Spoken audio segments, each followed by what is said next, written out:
We're gonna go back to there she is.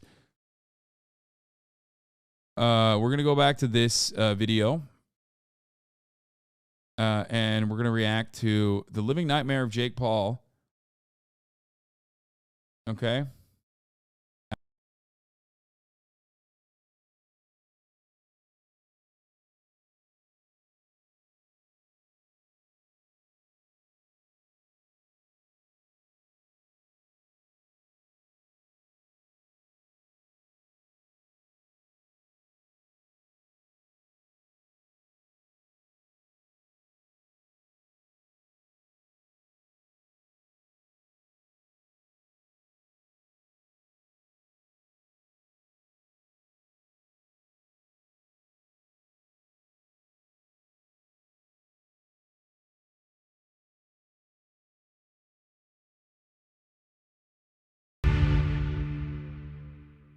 I'm gonna eat your ass. I mean, I'm gonna beat your ass. Yeah, there's some YouTubers out there who just eat, sleep, and breathe clout. I'm gonna be spending $500,000 on my sister Lexi's 21st birthday. If you're not too careful, you can really let content rule your life. Kirsten and I are gonna be playing the Touch My Body Challenge. You can get to the point where nothing else matters besides deciding which of your friends and family members to grossly exploit for ad revenue.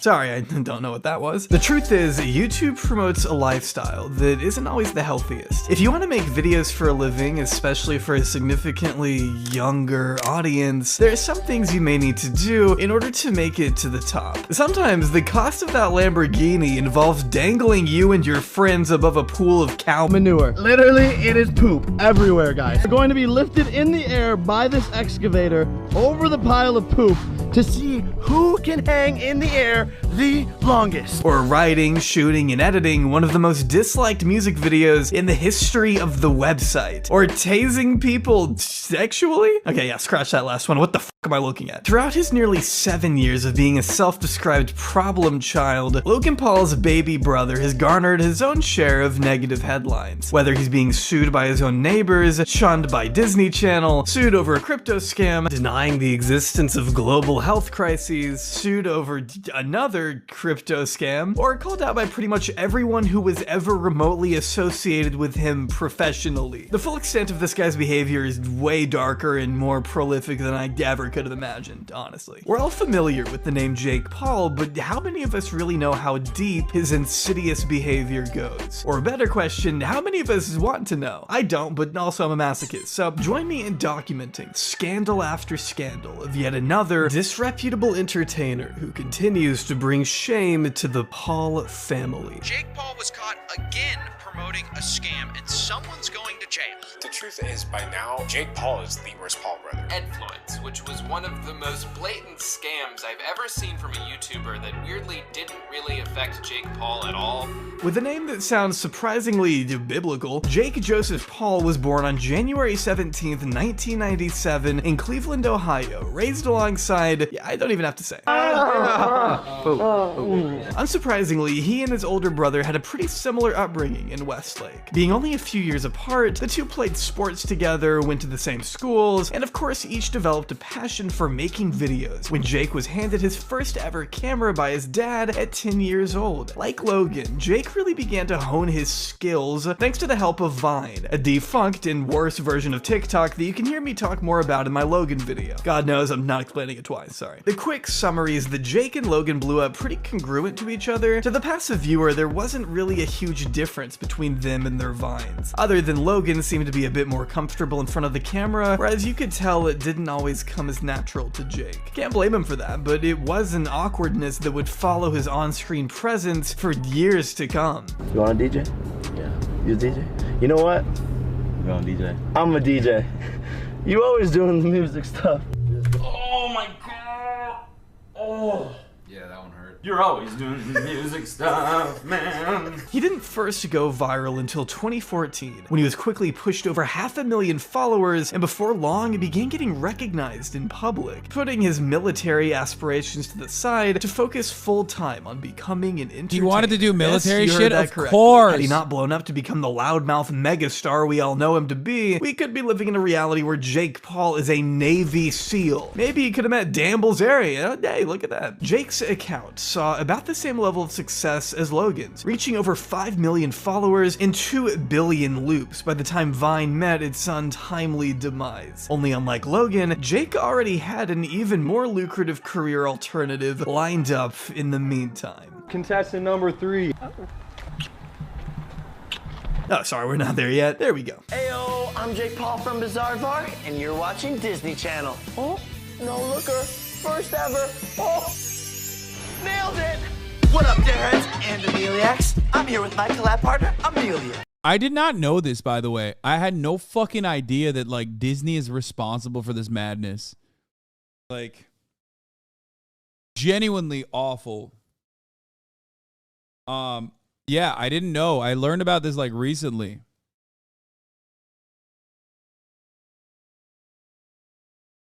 She wants freedom.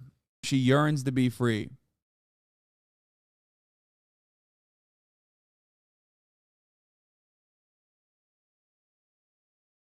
And we're gonna do some intense stares I cooked up. Thanks for coming to the lair, Amelia.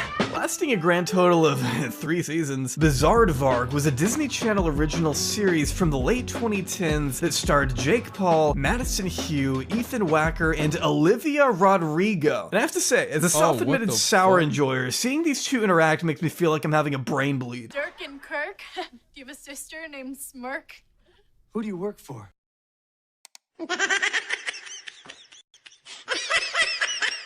For those that haven't heard of the show, which I'm guessing is all of you, Bizarre Vark was basically a dollar store iCarly. Disney wanted to capitalize on the growing popularity of influencers, so they made a show about them and hired Jake Paul, who pretty much just played himself, but somehow couldn't even do that right. Dirk rides a shopping trolley into a brick wall. Yeah, just like his vlogs, this show is specifically manufactured for children. But unlike his vlogs, it actually stayed age appropriate. Outside the character Dirk Man, Jake wasn't your typical Disney actor. He was also building a platform outside of mainstream television, posting almost every day to his new YouTube channel, which even featured some footage of him and his fellow cast members working on set.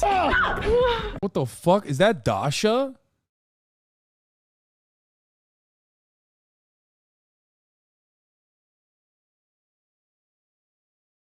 She fucking looks like Dasha a little bit, whoever this person is. Working on set. This is my rat. It's a pet rat. But this outlet is where we begin to see a bit of a problem, because it was what he was doing outside of Bizarre Vark that eventually landed him in hot water with the network. First of all, I want to say, like, I loved everyone that was a part of Bizarre Vark and all of the castmates. Olivia, Madison, DeVore, Ethan. Despite being literally handed one of the most sought-after career opportunities a young actor could dream of, Jake wasn't super concerned with keeping his spot at Disney. In fact, he wasn't truly willing to put anything above his online growth. And who can blame him? Why show up to work at a studio to film a show nobody's gonna watch when you could just make the same, if not more money on your own by throwing a million thumbtacks on the floor, or hanging a bunch of tasers from the ceiling, or tasing your best friends? Sorry, can we just acknowledge the Paul brothers' obsession with tasing? I feel like at a certain point it's just odd.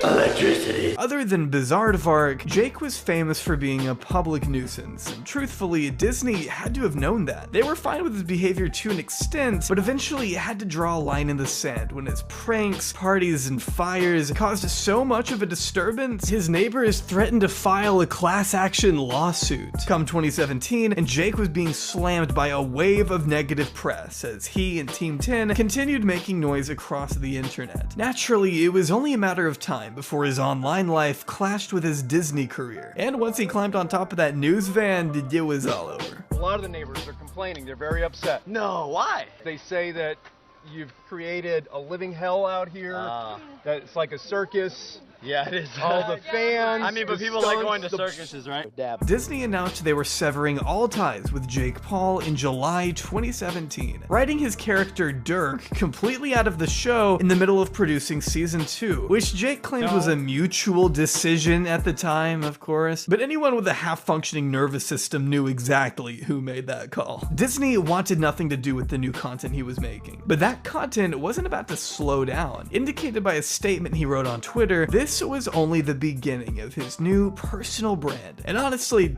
I wish he were lying. Team 10 was a group of architects who challenged the doctrinaire approach to urbanism in 1950. Oh wait, it's the wrong one. Jake Paul's Team 10 was a group of social media stars all living under the same roof of a multi-million-dollar LA mansion, taking turns collaborating with one another and creating drama. Despite Jake's disputable claims that Team 10 was the first ever content house, in reality they were just following in the footsteps of FaZe Clan, Our Second Life, and even Team Crafted, which of course is a disaster of its own that we don't have enough time to get into today. Team 10's original members, though, consisted of this guy, that dude, this person, these two guys, and Alyssa Violet, who was the first— Wait, the fucking Aubrey twins were Team 10? What the fuck, Pogger? That's like old heads of the fucking show know what I'm talking about. The Aubrays, dude?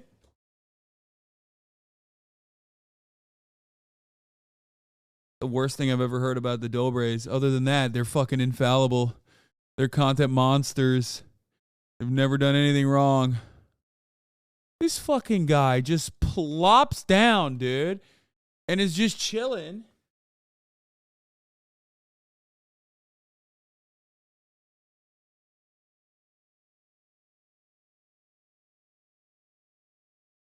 As I tried to many to this thing leave up. after breaking up with Jake. Are you mad? Are you mad? I'm annoying.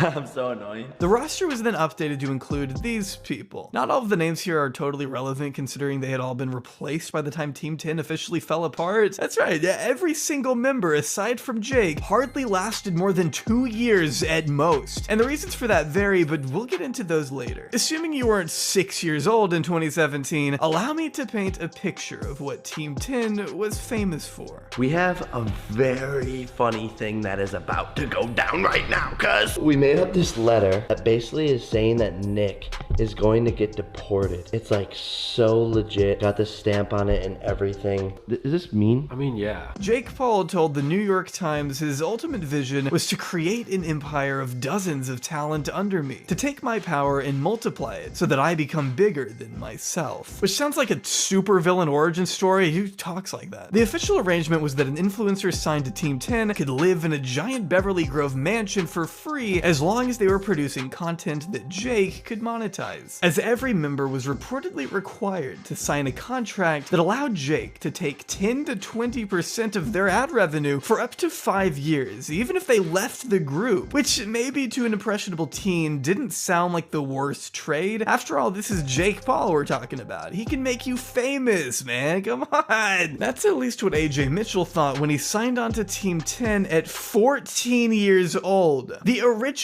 Team 10 lineup consisted of an age range of 14 to 19 with no official parental supervision whatsoever. Minors were basically meant to fend for themselves in a wannabe frat house led by this man. I don't think I have to explain why that's a recipe for disaster. While AJ appeared to be living a life of luxury on social media, he claims he was also deprived of food and made to sleep on the floor during his time at Team 10. As he himself will tell you, Jake's true business model was far from the carefree utopia he claimed to offer. They have this electromagnetic machine that's basically like a torture device. But it may be hard for me to do this next part sober, which is why I'm especially grateful for today's sponsor, Vance Global. Vance Global is an all-natural CBD company based out of Milwaukee, Wisconsin, delivering quality hemp-derived products at affordable prices. As long as you're at the legal age, just to be clear. Look, I'll just level with you here. This is my new favorite company, partly because because they didn't even give me a script. I can say whatever I want here, just completely unfiltered. I could throw in some fart sound effects or a picture of gangster SpongeBob, and I bet they wouldn't even care. These guys are only focused on delivering quality products, which is why they sent me over $100 worth of their gummies. Popping some of these bad boys is the only way I've been able to keep myself from having a coronary as I sit through 8 hours of this shit. See, they'll let me curse too. And while you should always be responsible and never take more than one gummy at a time, that just means one bag will last you even longer, which is already good for me as someone who doesn't have the best tolerance for these kinds of things already. You can rest assured that Vance uses only the most organic ingredients, putting a heavy emphasis on the integrity of their products, with everything being lab tested. And lucky for you, it took so long with this integration that they actually just came out with brand new carts that contain 85% full spectrum CBD distillate and 15% Maui Wowie terpenes. Not to mention their brand new line of HHC gummies and carts that just hit the market too. In fact, you can find all of their content listed on their website. Holy fuck, that's a long ass sponsor. Holy shit, sorry.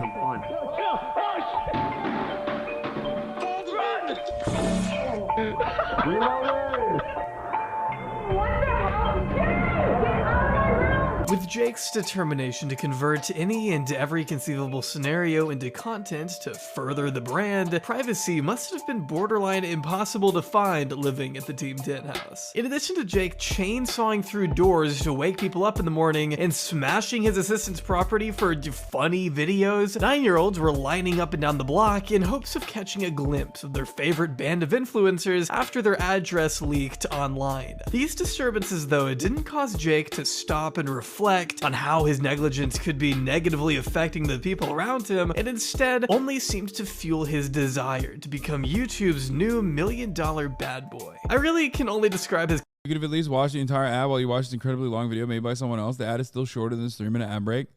Man, shut the fuck up, bitch. Why is it that motherfuckers come in here, random chatters come in here and like tell me how to react to a fucking video made by a friend of mine who is a familiar content creator, a friend who's been on this fucking show. Oh my lord, dude.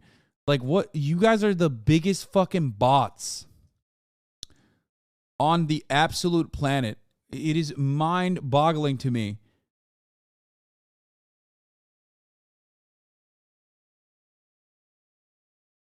I didn't even do a fucking, the funny part is they watched it on their own. They skipped the ad too. Yeah, I know. It was a debate? What do you mean? It's not a debate. It's not the top of the fucking hour. Content it's a bad, Nick Jr. on crack. It's a bad debate. Clickbait and controversy financed the mansion he absolutely neglected. But this perfect also, I watched most of the ad regardless. Storm allowed for titles like "He Jumped Off Our Roof," "Traffic Slip and Slide," and all those wonderful taser videos we love so much to garner tens of millions of views on the regular. This was when YouTube pranks were at peak popularity, and Jake wasn't about to miss his chance to make an easy dollar. Even if it meant tricking Tessa Brooks into being handcuffed to a basketball goal only to taunt her with a very real taser. In another prank on Tessa titled "Barry." Bro, Jake Paul is literally what happens when you got the kid that like tortured animals for fun, have a YouTube channel and gain mainstream popularity. It blows my mind. I don't know any of this shit because like I'm 31 years old and I didn't follow any of this. And I just always thought that he was just like a dude with really some fucked vibes. You know what I mean? Not realizing that the vibes are worse than just like fucked. Buried alive prank freak out. Jake starts by detailing Hasan doesn't support small content creators. Why would you say that? Like Jay Aubrey is 1 million subscribed. I 100% support him. He's not a small content creator, and I raid small content creators every fucking night. But you don't hear that. You hear your mom screaming as I raid her pussy every night too. So you unfortunately don't get to see the raids that happen at the end of the broadcast because you're too busy trying to fucking muffle the sounds of your mom screaming with pleasure. Okay? how he and his buddies are about to smother her with blankets while she's asleep and wake her up with ambulance sounds to simulate the inside of a coffin. You go into someone's room while they're sleeping, you put a ton of blankets over them. It's like a lot of weight and like pressure, and they feel like they're in a coffin. And guys, this would only work because like they're just waking up, and then they're still asleep while all of this weight is on them, and you play an ambulance noise, and then you start to talk like it's gonna be okay, it's gonna be okay. Yeah, there's no, cancel culture is so fucking fake. There's no better representation of like the fakeness of cancel culture than what this is. Like, Jake Paul has only gotten more and more famous throughout this process, throughout this time, as he has become more and more unhinged in his commentary and his content. It's like all the stuff that he's done is just like, how can I be the most unhinged sociopath you've ever seen? She's gonna make it through it, she's gonna make it through it, and then freak out. It's gonna be okay. It's gonna be okay. It's gonna be okay. It's gonna be okay. Are you okay? No, that was so scary. Are you mad at me? You couldn't breathe? No. I can only imagine like waking up to that. And then it just cuts to him opening fan mail. I was reading through all of it last night. I'm gonna get to opening the rest of it, but thank you guys so much for sending the fan mail. And again, even if this was fake and Tessa was totally on board with the prank, Jake still takes the time to explain to his audience of 4-year-olds how to do it themselves. It doesn't excuse anything when the behavior is— oh, isn't this guy the England is my city guy? This one? Being promoted. You'd think Jake— I like him. That's the only one I remember out of everyone in this crew, I guess.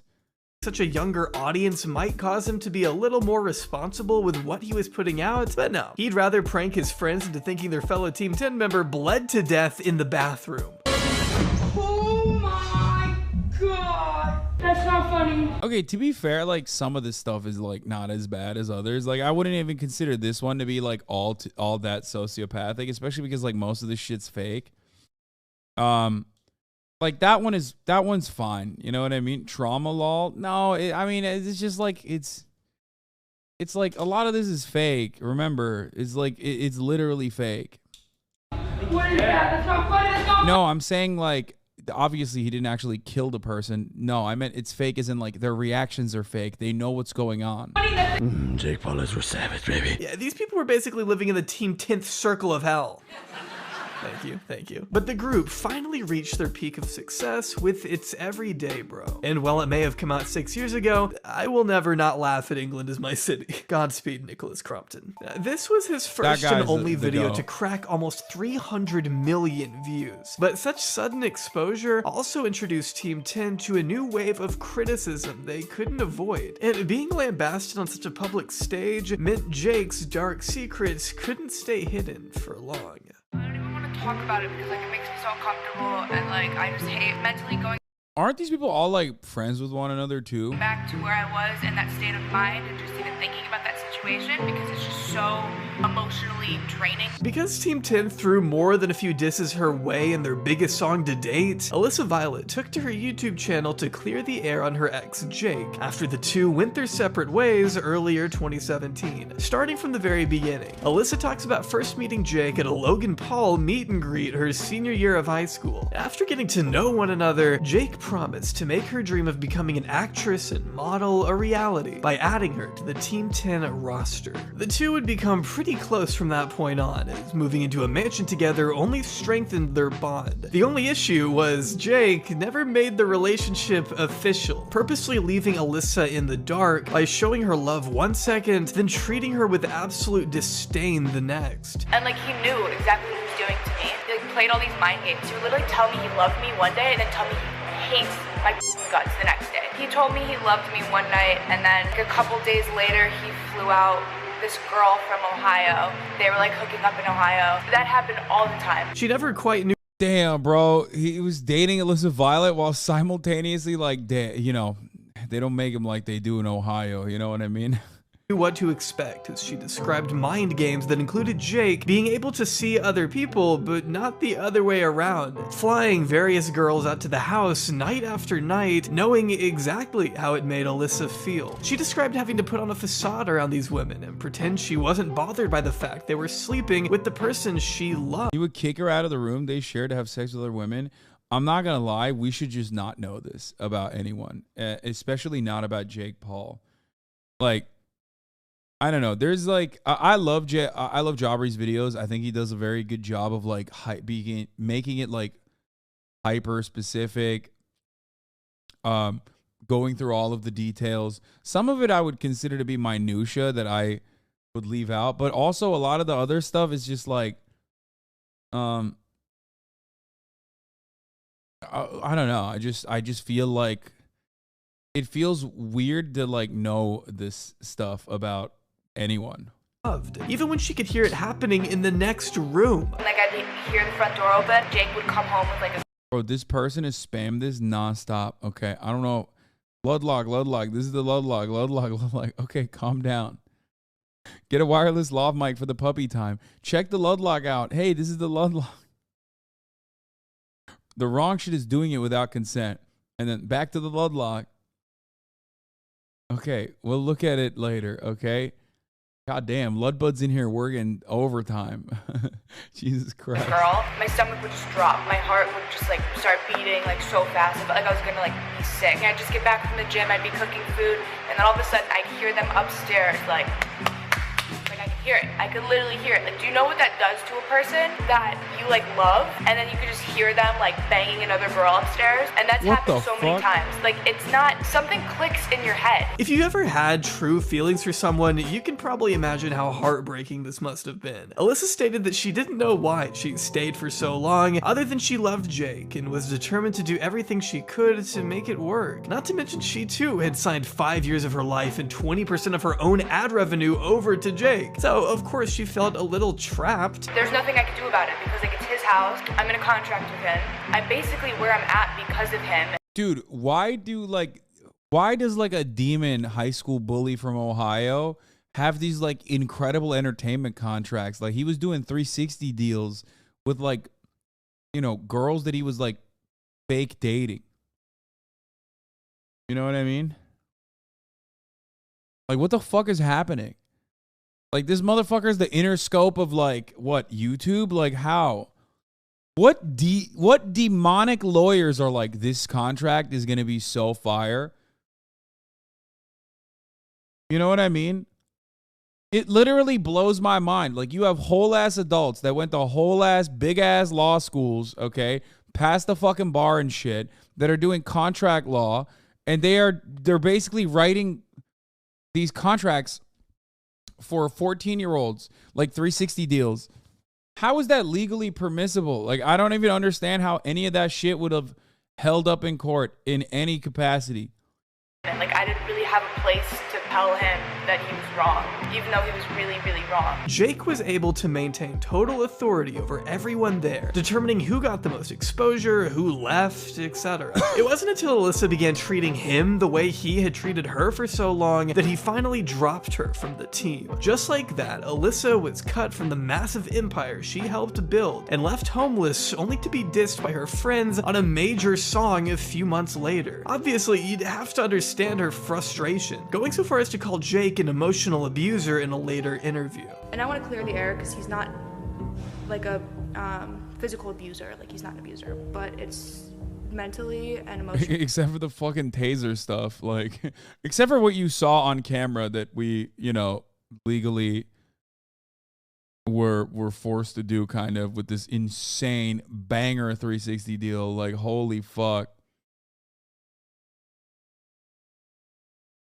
Mind-blowing shit. 100%. Every day, 2,000 times a day. I can't even remember a conversation where it was like me walking away like feeling good about myself. And really, it's no wonder that despite this happening 5 years ago, the two have never really been able to reconcile. Whenever Jake would come over the house, he's been to my house like 2 times in Ohio, like back in the day, and like no one liked him. Oh my gosh, she's also from Ohio. Dude, what the fuck? Okay. Dude, Ohio needs to be stopped, okay? As a state, as an institution, everyone needs to just, you know, we need to stop participating in the fucking nonsense that is Ohio, okay? What the hell is in the water, dog? What's happening? Him. Like, so that should have been a red flag. When's the last time you've talked to him? I have had him blocked for years. I don't I always He's still unblocked? You still have him unblocked? Wow. That kid's so problematic. I'm like, I don't even want to deal with it. Alyssa could see the red flags very early on, and while it may have been hard then, it was probably for the best that she escaped Team 10 when she did. Plus, the diss track she made with Ricegum still goes pretty fucking hard. Among the next major members to leave were Ivan and Emilio Martinez, who Jake flew out from Spain to live with everybody in the Team 10 house around the same time the Bro, you act like LA's better? No, it's not. There's a lot of people from Ohio out here, like the Paul brothers. Okay, so no, it's not. Group was forming. Shortly after, another set of twins left the group. Oh, my goats, dude, the Dobres. The content legends, dude. Content warlords, honestly. Interestingly enough. While staying in LA, they were subjected to frequent racial discrimination and harassment from Jake himself, who made fun of their English and mocked them with slurs, taking it to such an extent that Jake prohibited them from learning English since it made for funnier content, according to them. He started making fun of us because of our English. He was saying to us all the time, like, we found out what was and we were like, he cannot joke about that. There's in blogs that he's calling us Martiners. We tried to get a teacher just to know English, just to learn English, how we're gonna learn English. And they were like, no. Why? Because he's so racist. He was fucking being racist against Spanish motherfuckers, bro. Like, that's Ohio racism right there. You know what I mean? When you're calling Spanish motherfuckers who are also white, like that's like European level racism. You've leveled up at that point.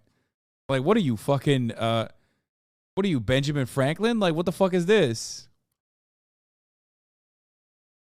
Like, wow, these swarthy Spanish, these swarthy Spaniards. it was fun for their blogs. Like, it was like, yeah, it's fine because it's like funny. They were also made to sleep in the living room for a total of 4 months after being told they'd be getting their own room. But even when they got a room, they were still mortified of going to sleep since Jake would make them leave their door unlocked so that he could wake them up with whatever prank he saw fit. Such a lack of privacy prompted them to ask Jake if they could live somewhere else, but Jake wouldn't. B slurs against Latinos, not Spaniards? Yeah, no shit. That's why it's like, that's what I'm saying. It's like next level, you know what I mean? That's the point. That's why it's like kind of funny as well. Allow it. When the two went back to Spain to see their family, Jake and friends ended up destroying a wall of their fan art for the sake of a vlog, ripping apart the twins' room when they weren't there to do anything about it. Goodbye, Martinez room.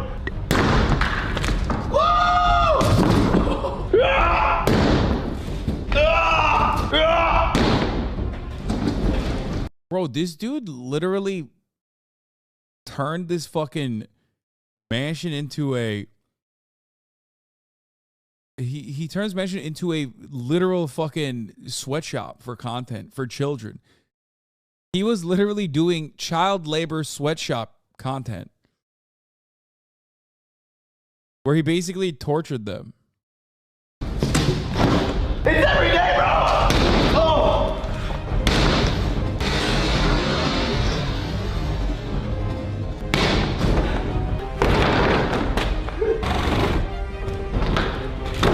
Martinez, I'm home! Woo! This is fun, man. Of course, this all gets worse when they accuse Jake of holding their money hostage, as Jake and whoever else was the higher up at Team 10 refused to send any of it back to their family in Spain who could use the help. We did a brand deal with Team 10. We were like, yo, Team 10, can you guys send it to my mom? To my mom because she needs money. Guys, I asked them. I mean, this is classic. About bank account in LA. And they're like, you guys don't have visas, so you guys can. And then I found out now you can have a bank account in LA without any permission. So the reason is like they were lying to us to have our money. It's worth noting that they've since forgiven Jake, it seems, but all of this does go on to show what a house of horrors this place really was. You wanna go back to Spain? Oh. You wanna go back to Spain?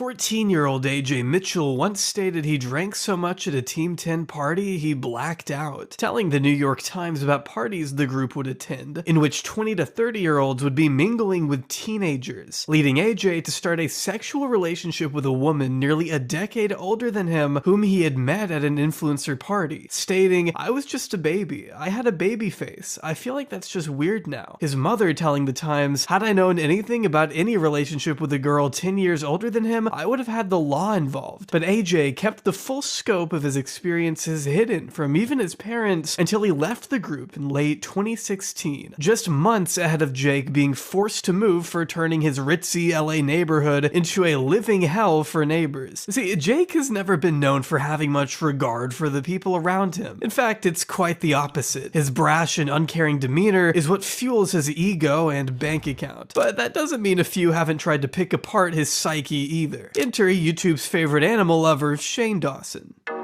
Oh, love that specific attention though. oh no. With like the neighbors. Like I didn't like beefing with them, you know? Premiered on September 20. So what happened with Shane Dawson? Like, what was he doing? He was doing like image rehabilitation for some of the most controversial YouTubers or something, and then like, again, another person that I like never really watched, never really understood the appeal of. Like, there's so many motherfuckers like this on YouTube where I just like didn't really get it, and then they just like kind of quietly.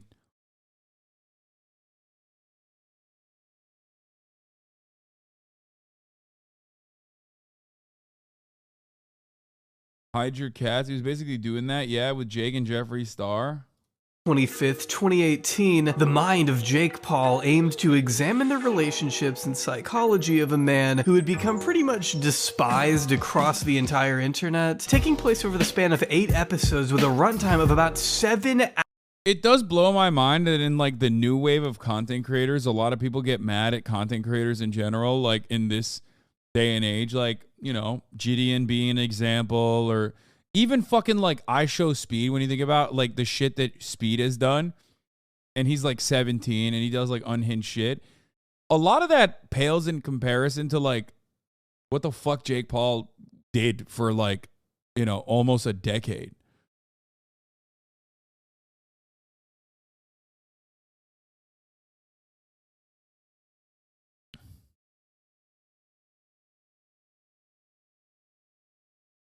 It is kind of weird.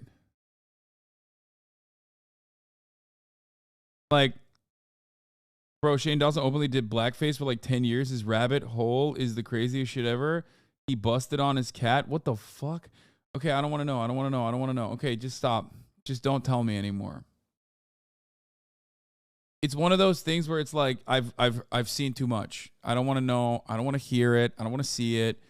It's like I'm happy in my fucking freak side of the world where like I talk about the unhinged, manic, psychotic fucking losers in the Republican legislature. Like, you know what I mean? I just...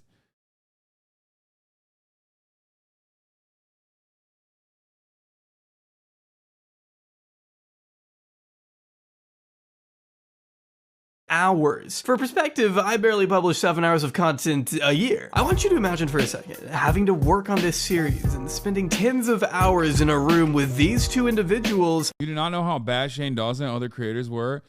No, because like when this shit was popping off, I would only ever cover it if it made it into like mainstream media news, and rarely ever that, because since the beginning of mankind, I am of the mindset that there has always been content creators or entertainers that have basically done like chaotic things like this to appeal to a young audience that is looking for this kind of thing. Like that, I always say like kids have an anarchist tendency, right? And I don't mean like abolishing unjustifiable hierarchies type anarchists. I mean like literal anarchy, like in the colloquial sense, like burn shit to the ground. Kids are fucking little edgelords. They're insane. They're mean. They're little sociopaths. You know what I mean? They're not like learning. They haven't like developed their brain yet. So that's kind of always how it's been. Aiden Ross is doing it right now, you know what I mean? But he's doing, like, even then, a more tame version of that, I guess. Because, like, I mean, the Suicide Force shit was inhumane. He literally stood next to and filmed the dead body. Like, how did not a single person in that group find anything wrong with that? Yeah, no, but that was the brother. That was Logan Paul, which I agree was, like, so insanely unhinged.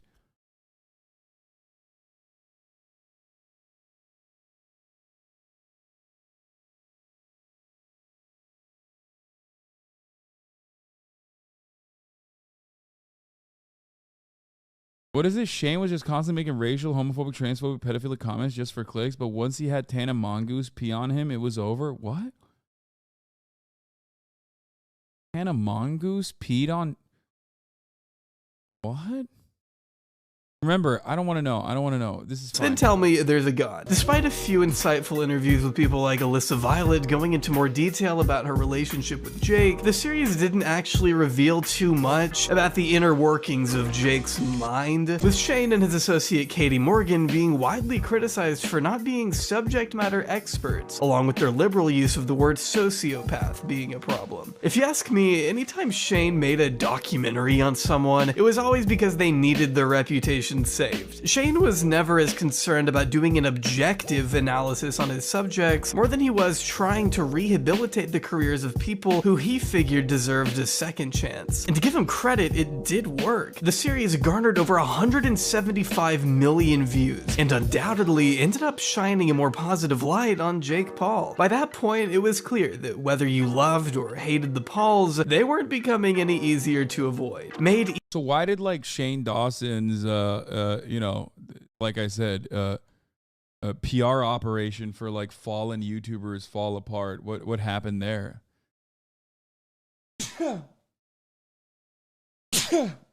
Oh my God.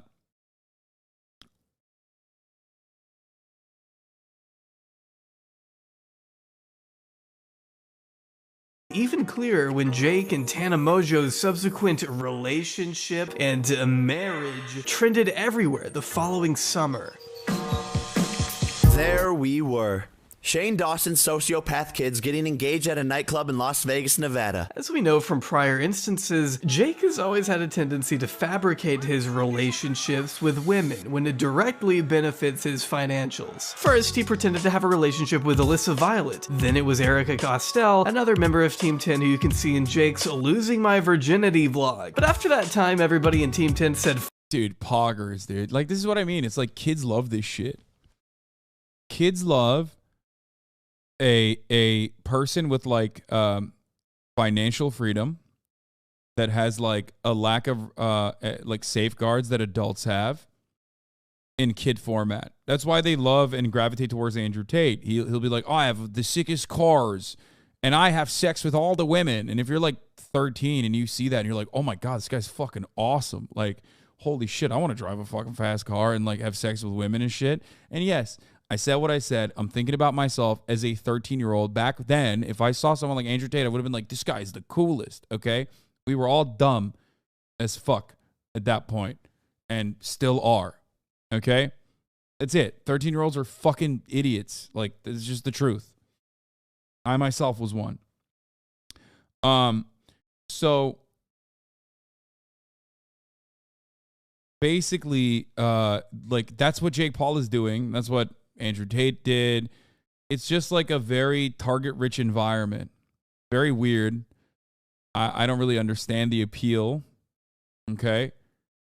But, you know, yeah, when we were growing up, we had Jackass, and I didn't understand that either, for the record. Like, a lot of people will shit on me, but I never fully understood Like, I always thought it was weird. Like, I was like, why the fuck are these dudes just, like, hurting themselves?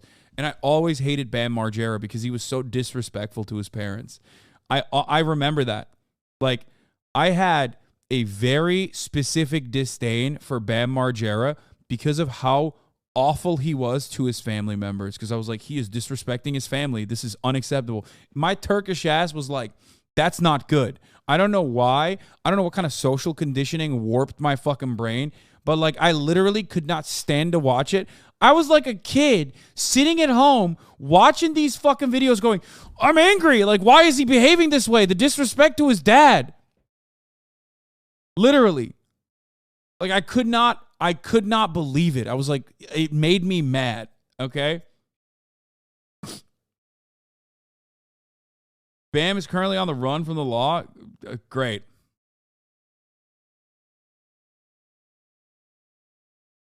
But I don't know what it is. Like, oh yeah, Bam was exactly like Jake Paul. I think like, no, it's the same vein of content. It's like being crazy, reactionary, edgy.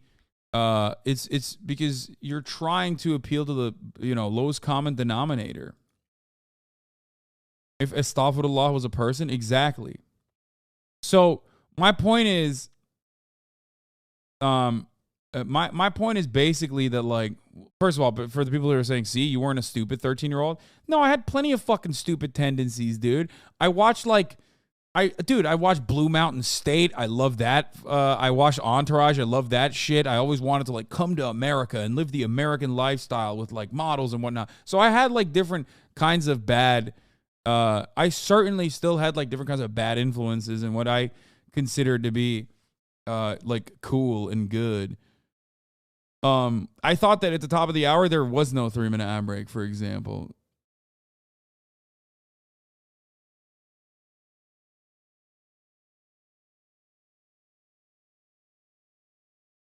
And then I realized if you no longer want to see those ads, all you need to do is subscribe, which you can do for $5 or for free with the Twitch Prime, or by getting gifted a sub if you're lucky. But like I said, oh, here's the 3-minute ad break now, by the way. Like I said, I just always considered that to be like disturbing and not for me. So I felt like there's something wrong with me for not appreciating this kind of content. But now, as I am older, as I grow older, and I look at shit like this,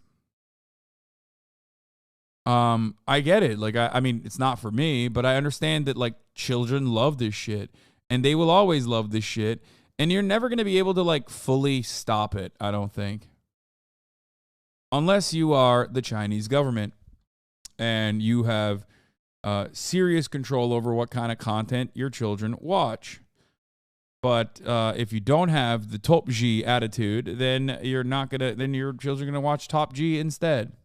Fucking got married to each other, Jake realized the potential of faking an engagement for engagement. Wedding content is always going to do numbers, and frankly, I can't think of a better business move than when he and Tana's fake marriage generated millions of clicks and dollars. I still remember back then how everybody was talking about Jana every day, all of the time. Two of the most contentious celebrities getting together like this made for an inescapable effect. Yeah, I missed all of this shit.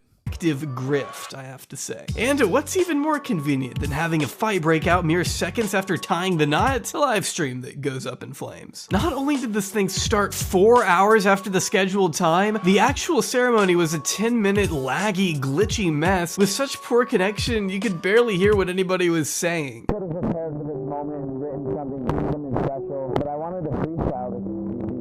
But with 70,000 fans all paying a $50 entrance fee to watch it unfold live from home, the stream still generated over $3 million God damn, dude. That shit is crazy. These motherfuckers were...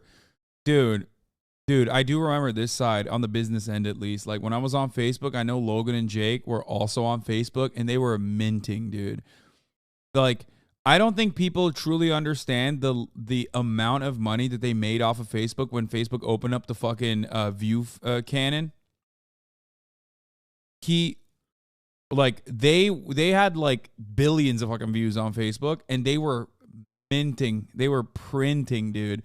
They were selling so much merchandise off of Facebook. It was crazy. Regardless of any technical issues. And I will be the first to say, I do not feel bad if you got scammed by this. Are you kidding me? $50 to watch two people who look like siblings pretend to get married? The thing wasn't even legally binding, but everyone pretty much knew that already and weren't shocked to see them break up just a few months later. What fans were more surprised at, however, was when Tana seemed to address the situation from a more sobered perspective. And then my dad almost died that night of the wedding. He had a stroke, and I was in Vegas and I've been having all these dreams that he was gonna die, and then I thought he was gonna die, so I didn't go on the honeymoon. And this giant part of me wanted Jake so badly to stay and like take care of me, and when he didn't. I was so heartbroken, but it's again my fault. After talking about it with him afterwards, like Jake verbatim has said, you know, when someone dies, I celebrate their life and I move on. That's how I was raised. I wanted to fix this person who was so emotionally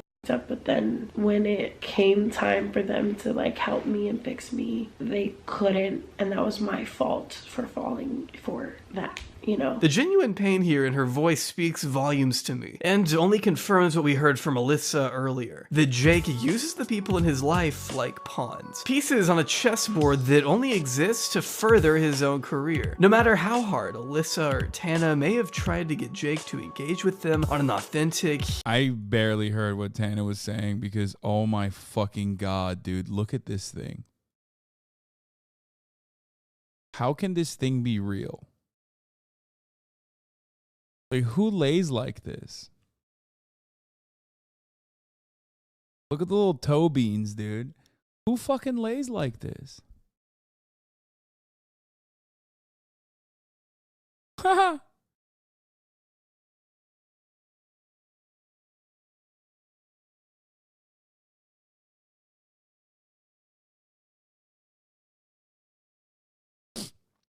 Fuck, I love this dog so much. Holy shit.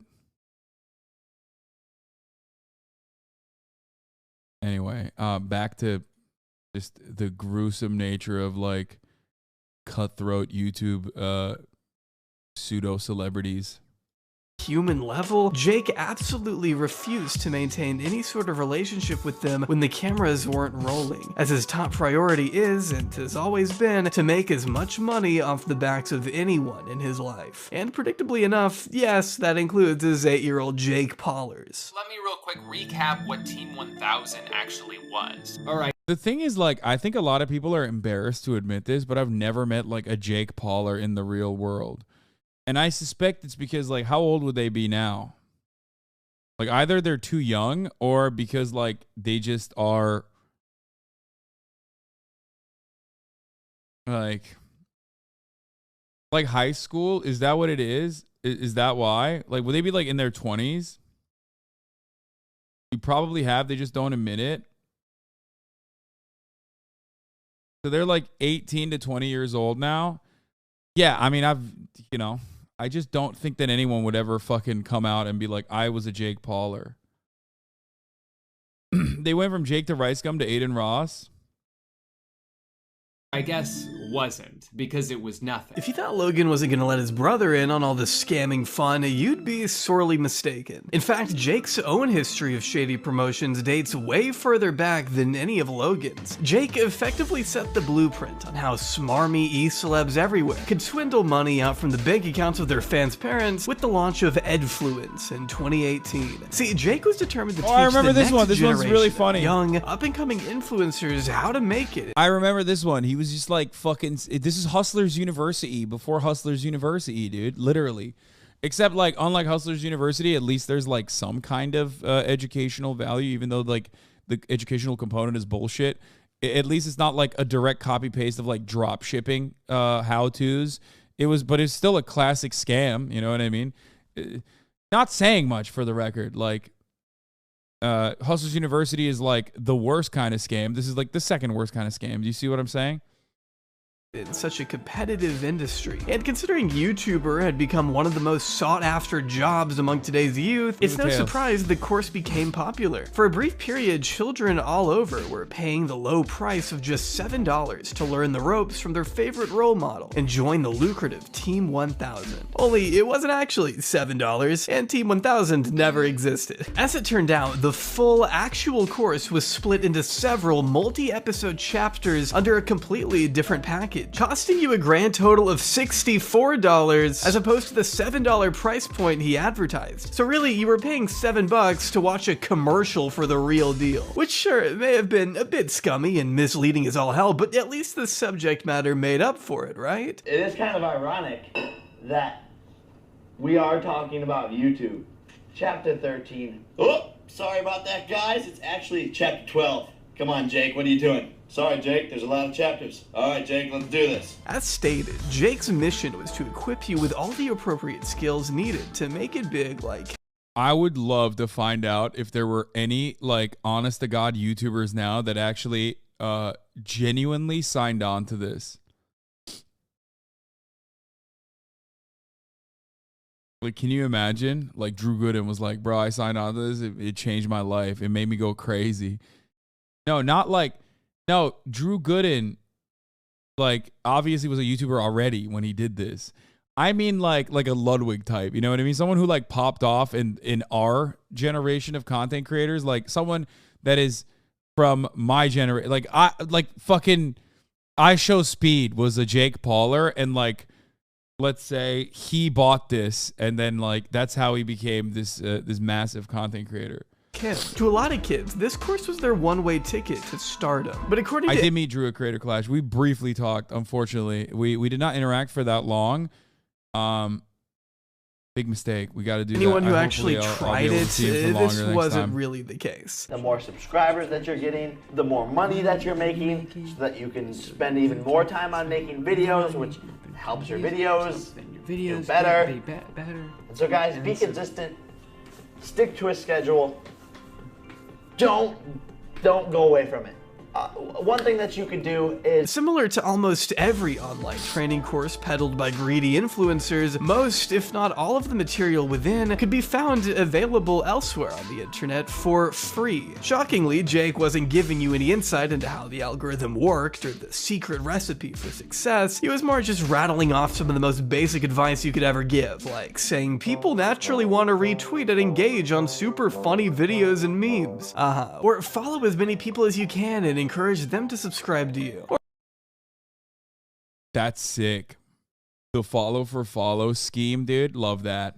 Or suck up to bigger creators and leech clout off of them, something that, to Jake's credit, he does have a lot of experience doing. Unsurprisingly, the course was panned by critics as just a quick and easy money grab at the expense of those who sincerely believed Jake could offer anything of value to their budding careers. And if it weren't for these videos by Drew Gooden, it's possible the program would have gone even more ignored, considering that by 2020, Edfluence was completely shut down. Ending the course indefinitely out of nowhere, countless people out there paid $64 for a useless link to a dead end. And about a month after that, I'm not gonna lie, seeing this kind of shit does piss me off a little bit, in the sense that like people do fucking go crazy over like, you know, minor inconveniences or like minor mishaps that they turn into like major shit with their fandoms with respect to their own content creators. Like when, like, for the most part, at least, I don't know, I feel like a lot of my friends, people that I like, people that I have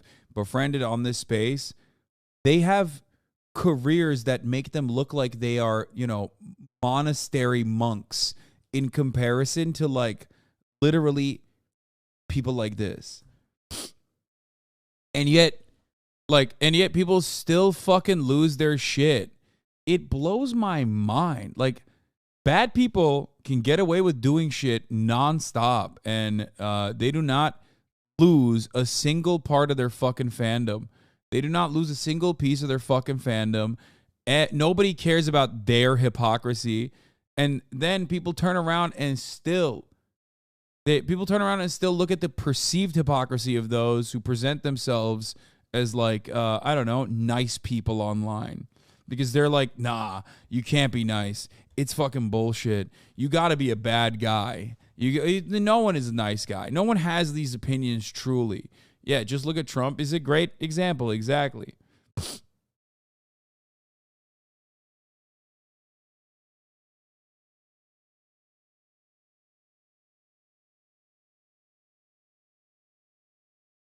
It's kind of wild. It's kind of wild to consider. Kind of weird to see. If you're a scumbag, it's expected you to do shitty things, but when you're suddenly a good person, everyone wants to call you out on the smallest shit. Yeah, I mean, look at people that have done like, you should have catered to a different audience then. The reality is that I wasn't trying to cater to a particular audience. I was just saying, the things I truly believe. You know what I mean? And the audience came because people started listening and thought, yeah, I kind of agree with this guy. That's the difference.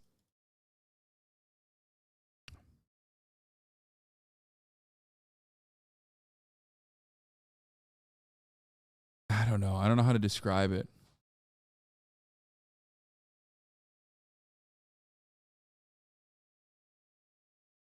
He announced another course by the name of the Financial Freedom Movement, which he sold as an alternative to traditional higher education. Basically, it was supposed to be a more refined version of Edfluence from what I can tell. But whenever I try to access the site now, hey, color me surprised. For one reason or another, the thing kind of quietly fizzled out, but that doesn't mean it was the last of Jake's scams by any stretch of the imagination. This guy's name is Puss Ripper. Why the fuck is this even like, what the fuck? Blow me in your house you bought with your fans' money even though you say you were anti-capitalist. I know anti-capitalism means anti-work or having a subscription revenue-based business model that surrounds, that revolves around content that you get for free.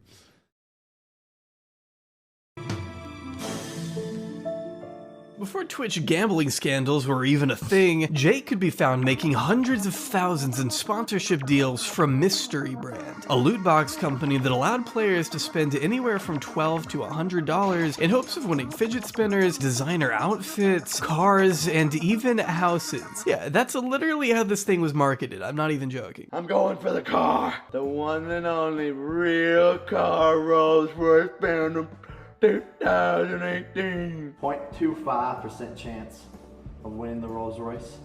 99.75% chance of winning the shoes. Whoever made this site, you're a freaking genius. For all intents and purposes, it was a gambling site, one that ridiculously tried to insist you could win decadent prizes like $1,000 shoes, all from a comparatively small investment. Only the people who bought into it ended up walking away with fake Bape hoodies, if they even received their item at all, with quite a few users reporting missing packages with fake tracking numbers. One user writing, "I spent $350 on items and $38 on shipping. 1 month and 3 weeks later, I have not received anything, and the status hasn't changed to shipped." And no surprise to anyone who made it past elementary school, the service was absolute dog shit. One of the most shameless attempts at robbery I've ever seen, with the $250 million mansion that— Bro, this is literally, this is literally fucking NFT crypto rug pulls before NFTs existed as a way to like shellac your fucking fandom.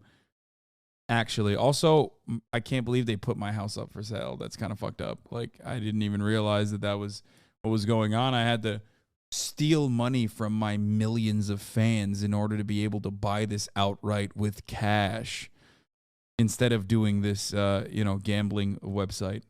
they said you could win, not even being owned by the company.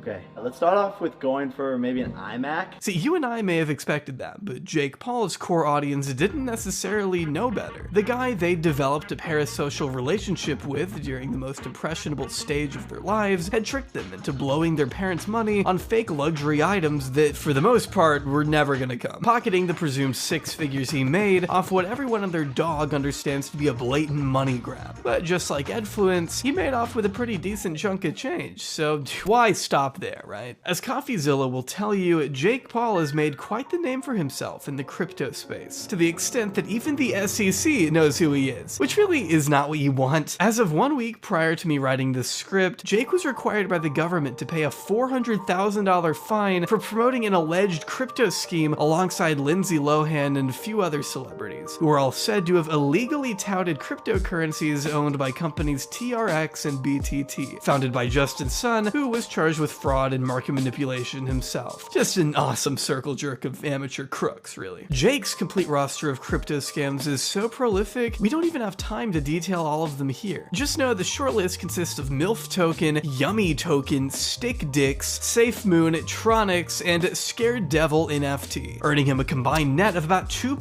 Okay, bro, after Stick Dicks, if you're still locking on to a fucking Jake Paul cryptocurrency thinking it's gonna be the one that takes you to the fucking moon, you deserve it. I'm sorry. Like, at a certain point, you gotta be like, dude, you know, I was with you on the fucking Ass Cheeks coin. I was with you on the MILF token. I was with you on Stick Dicks, but like, you have taken $450,000 of American fiat currency from me. I'm afraid I'm gonna fucking stop on this last one, okay? You gotta draw the line somewhere, you know? $2 million, according to CoffeeZilla's analysis, as most of which have to do with Jake not disclosing that these were paid advertisements, something that the SEC does not view kindly, considering the hefty fines Kim Kardashian and DJ Khaled have both been required to pay in the past. But this wasn't Jake's first time dealing with the law either. Apart from his COVID parties prompting the mayor of Calabasas to pass new restrictions across the entire city, Jake continued his streak of national infamy in 2020 when he got his house raided by— Yeah, bro, they have so much fucking... They have so much money, dude. Like, this is not like fucking Twitch streamer money. This is like... the FBI. If you know nothing about this story... The reason why I'm bringing this up, for the record, is because... like, they got like generational wealth, you know what I mean? This is how much money, is this how much money XQC thought you made?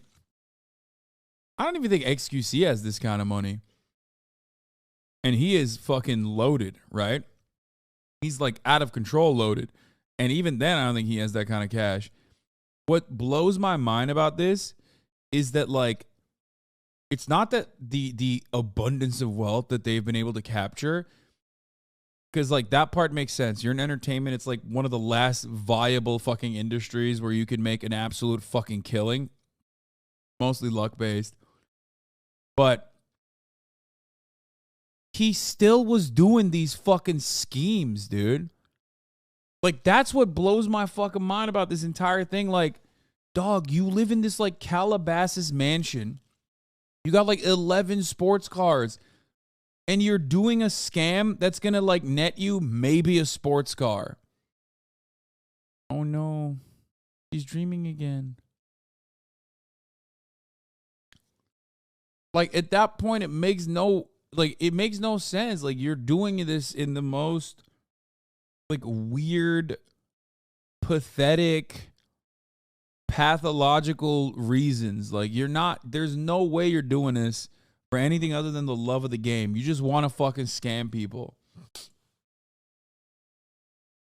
Story. I understand that may sound like a lot, so let's back up a little bit. Well, Jake Paul's attorney says he was out of state and not at his Calabasas home during that raid today. The FBI says they're investigating allegations of criminal acts. On August 5th, 2020, footage of armored trucks driving down Jake Paul's neighborhood went viral across Twitter and TikTok as men dressed in full riot gear could be seen entering the Team 10 mansion and leaving with what appeared to be giant firearms, which, apart from some pretty good tweets, fueled wild speculation as to what Jake could have possibly done this time to warrant. Okay, why? God, the American police departments have way too much fucking money, dude. Federal law enforcement in general, like, way too much motherfucking money, bro. You're doing a fucking raid on a YouTuber's compound. A full-on FBI visit and confiscation. Not to mention the home of his friend being raided in Las Vegas that same day. At first, we really didn't have much to work with. This guy, like, they brought the Ukrainian guy for this, you know what I mean? The Ukraine reporter for this. I covered this. Pretty sure I covered this, and I don't even remember it. Not even his brother knew much when the news first broke. I'll tell you what I know. Nothing. I know what you know. I don't know shit. I know my brother's okay. Physically, he's fine. But I don't know. I'm out of the loop on this one, guys. It wasn't until a source from the FBI's Phoenix location told The Verge they were investigating allegations of criminal acts concerning a riot at an Arizona mall that took place in May of that year. An incident that Jake was actually charged for by the Scottsdale police back in June. See, Jake landed himself in hot water when he chose to vlog a protest for George Floyd. And when looting broke out, local police received over 100. That's awesome. That's so funny. Oh my God, he tried to fucking monetize a Black Lives Matter protest. Oh yeah.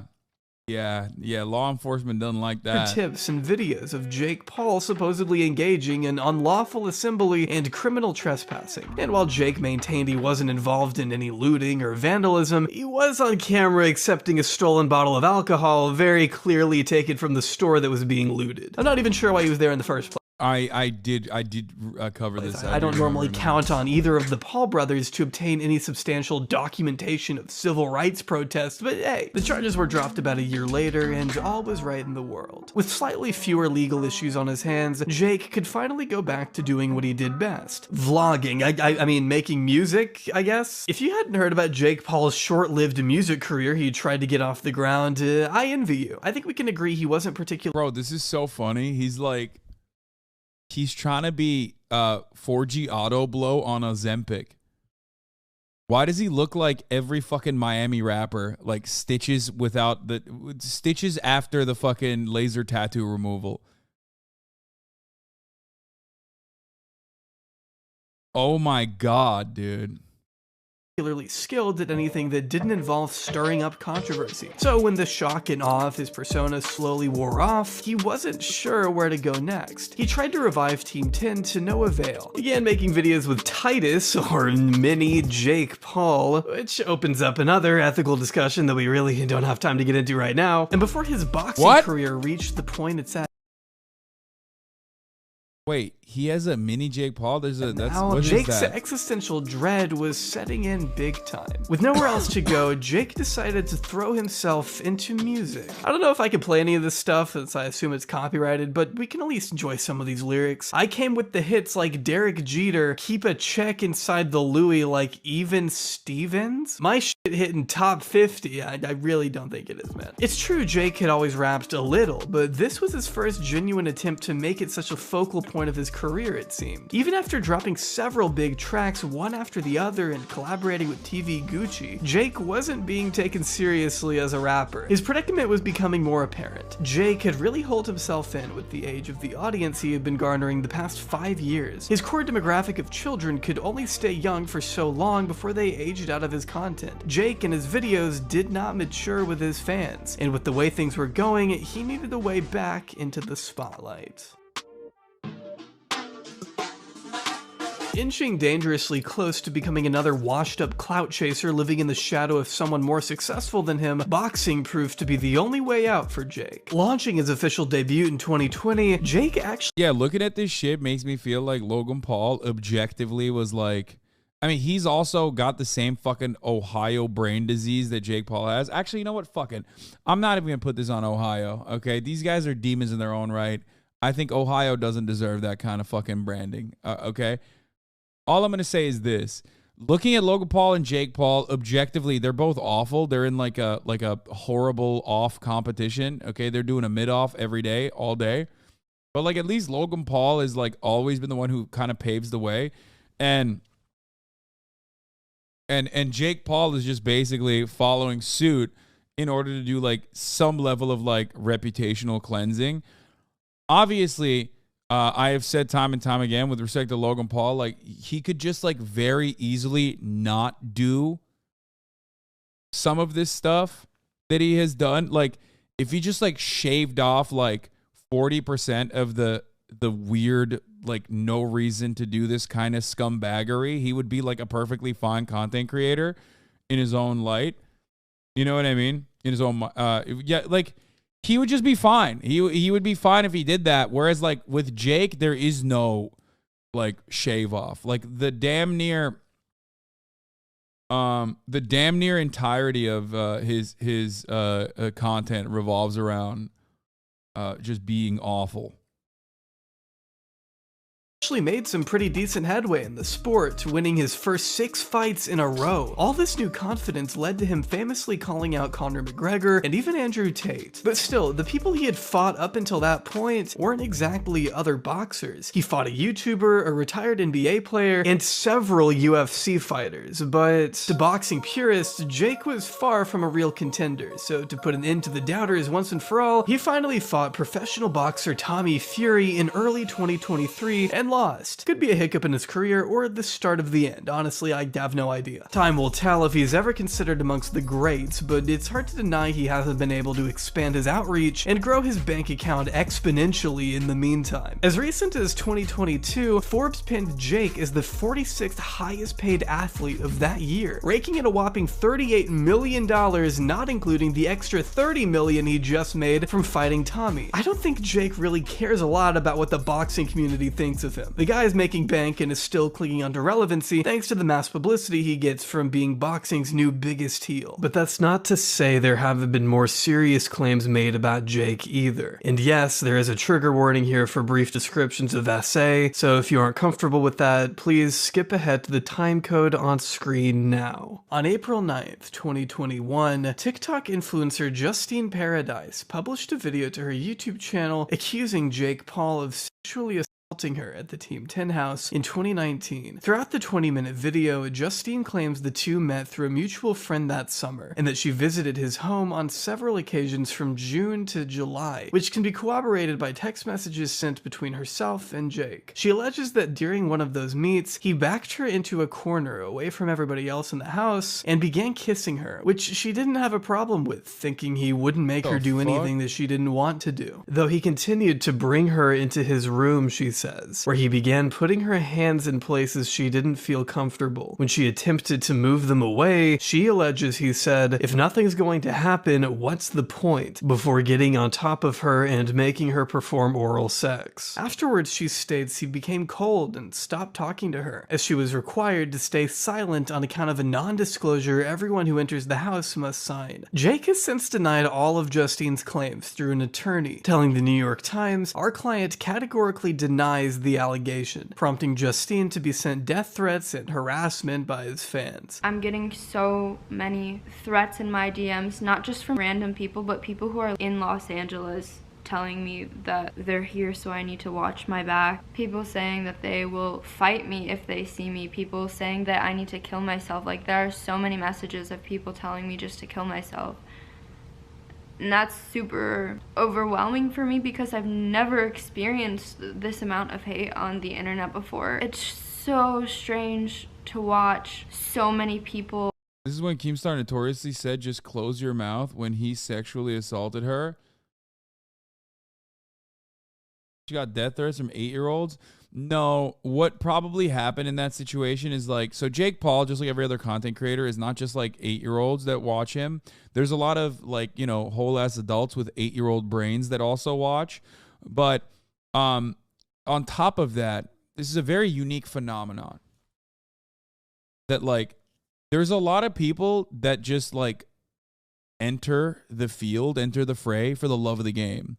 We saw this with the Tory Lanez Megan Thee Stallion shooting incident, where a lot of people that don't give a fuck about Jake Paul, a lot of people who would otherwise like hate Jake Paul, will jump in to just say like, "Fuck you, you fucking whore, you know, you probably deserved it." Like, they literally are just like looking for an opportunity to express their violently misogynistic desires. They're like mercenaries. Yeah. So they basically just like jump on the train. They will never be a fan of Jake Paul. Like, when the moment turns around, they'll still turn around and fucking be like, "Yeah, fuck Jake Paul. I hate that guy." But they just ride for misogyny. There's a lot of people that do that.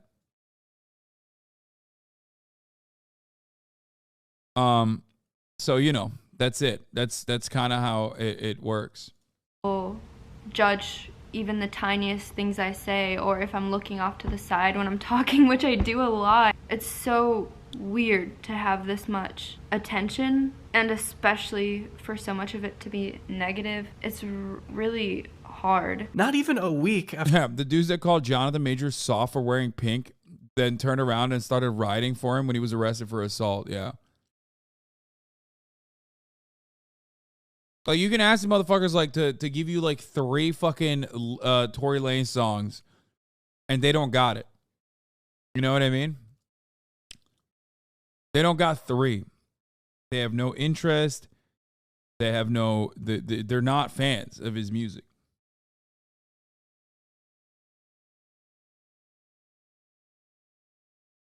They're just fucking fans of misogyny. Wait, hold on a moment. After the initial claim came out, a model and actress by the name of Rayleigh Lawley, who had been working with Jake since 2017, also claimed to the New York Times he had referred to her as jailbait throughout their time working together, and that he routinely made comments on her appearance. And after filming one video in 2017, she alleges he groped her. After forcefully telling him to stop, he reportedly ran out of the room. Rayleigh quit not long after, candidly stating, "I was with Jake for months, and I saw what kind of person he was behind the scenes, and what kind of person he put out to the rest of the world." How much money have you made?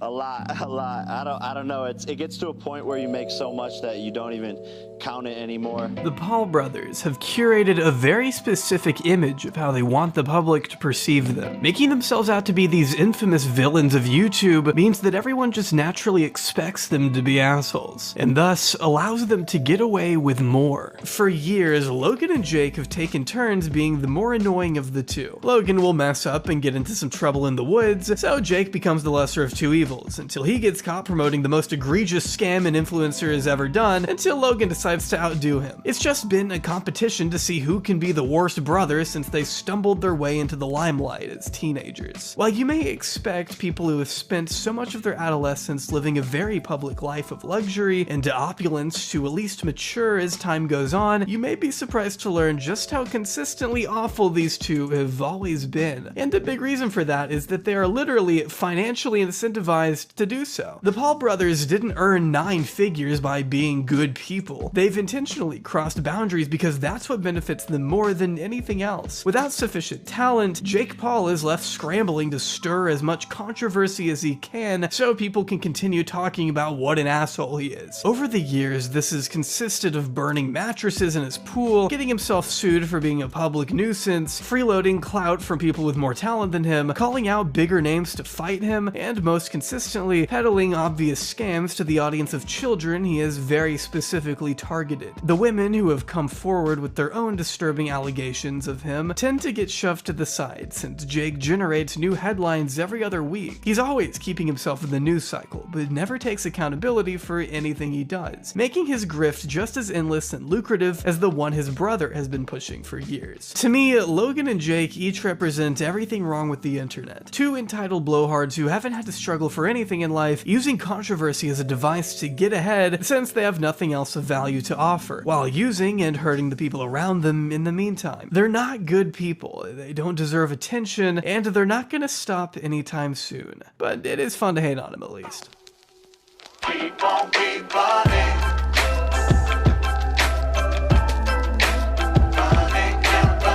No, Logan Paul is not still good, or Logan Paul didn't like fucking fix his shit. He actually, Jaubrey did a really wonderful video on the false redemption of Logan Paul and never ending grift. But yeah.